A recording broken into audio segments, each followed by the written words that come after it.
Buonasera e ben ritrovati con l'informazione flash di New Sicilia, i principali titoli del pomeriggio. È definitiva l'assoluzione per il vice premier Matteo Salvini, accusato di sequestro di persona e rifiuto di atti d'ufficio per la vicenda Open Arms. Lo hanno deciso i giudici della quinta sezione di Cassazione che hanno rigettato il ricorso per saltum presentato dalla Procura di Palermo dopo l'assoluzione in primo grado.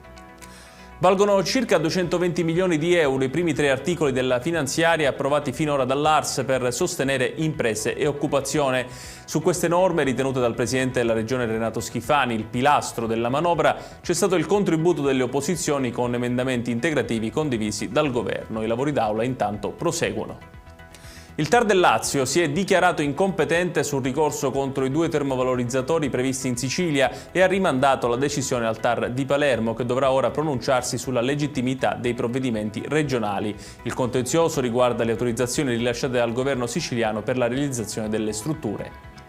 Restiamo a Palermo, dove c'è una novità sul caso della morte dell'imprenditore Angelo Onorato. L'udienza davanti al GIP sulla richiesta di archiviazione è stata infatti rinviata al 21 gennaio per un problema di notifica. Onorato era stato trovato senza vita nella sua auto il 25 maggio 2024, soffocato da una fascetta di plastica. La procura aveva chiesto l'archiviazione, ma i familiari si oppongono.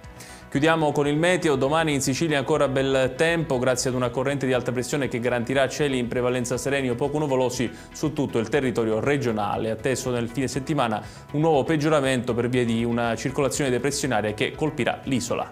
Ed è tutto per questa edizione. Tutti i dettagli su queste notizie li trovate come sempre sul nostro sito www.newsicilia.it. Grazie per averci seguito e buon proseguimento di serata.